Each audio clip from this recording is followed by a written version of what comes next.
ও মাই আসসালামু আলাইকুম বন্ধুরা, আজকে আমি যে ভিডিওটার রিয়াকশন দেবো সেটা হলো কেউ বলে বিপ্লবী, কেউ বলে ডাকাত।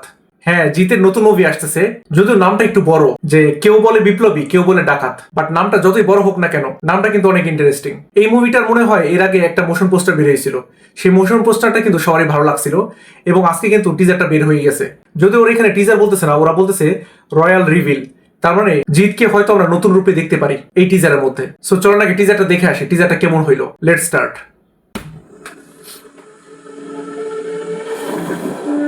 স্বাধীনতা চেয়েছিলেন, পেয়ে গেছেন। এখন আবার ডাকাতি কেন?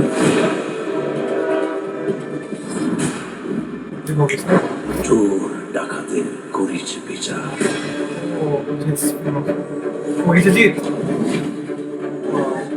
ধ্বংসে ধর্মরাজ।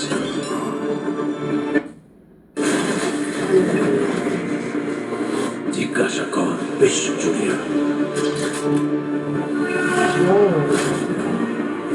মানে মনে হইতেছে যে পুরনো জিতকে আমরা ফিরে পাইতেছি।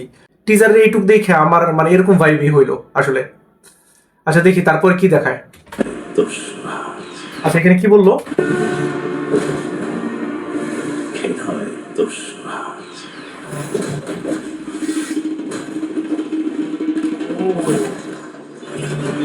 ওয়াও, সুপারস্টার জিত।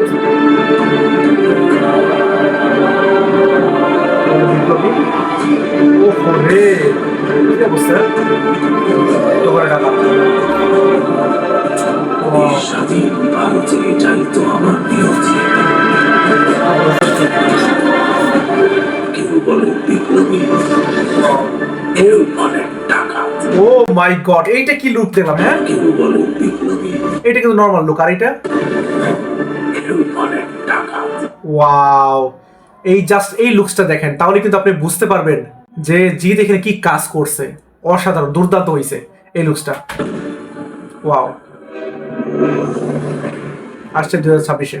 ও মাই গড, অসাধারণ ছিল। মানে লাস্টের যে লুকসটা দেখাইলো জিতের, সেটা কিন্তু দুর্দান্ত হয়েছে। আমি কিন্তু আসলে এক্সপেক্ট করি নাই যে এরকম লুকসও আমরা দেখতে পারবো এই মুভির মধ্যে। মানে লাস্টের যে লুকটা রিভিল করলো, তার আগে যে লুকসটা দেখালো সেটা কিন্তু নর্মাল একটা লুক ছিল, এবং সেখানে বলতেছিল যে ডাকাতের কথা, মানে জিত ওইখানে ডাকাত। বাট লাস্ট যে লুকটা রিভিল হইলো, মানে জিতকে সেখানে বয়স্ক লোকের ক্যারেক্টারে দেখা গেল, সেখানে কিন্তু জিত নিজেকে বিপ্লবী বলতেছিল। তার মানে কিন্তু এই যে টাইটেলটা রাখা হয়েছে, কেউ বলে বিপ্লবী, কেউ বলে ডাকাত, আমার মনে হয় এই টাইটেলটা এখানে জাস্টিফাইড হয়েছে। আর এই টিজারের মাঝখানে আপনি দেখবেন ইমোশনাল কিছু সিনারি দেখা যাইতেছে জিতের, সেই জিনিসটা দেখেও কিন্তু আমার কাছে অনেক ভালো লাগলো। তার মানে এখানে সুন্দর একটা ড্রামা তো থাকবেই, সেই সাথে হয়তো অসাধারণ একটা কাহিনীও দেখতে পারবো আমরা। যদিও এই মুভিটা কখন রিলিজ হবে সেটা আমি জানি না, বাট এই টিজারটা দেখে আমি ভাইব পাইতেছি যে অনেক ভালো একটা মুভি হবে।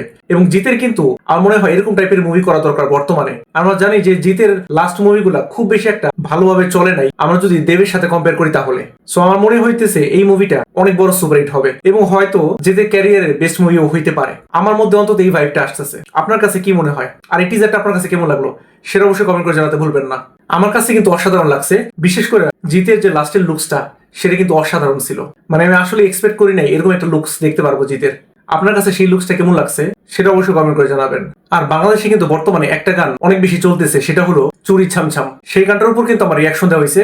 আপনারা যদি না দেখে থাকেন তাহলে এখানে ক্লিক করে দেখে আসতে পারেন। আজ আসি, আল্লাহ হাফেজ।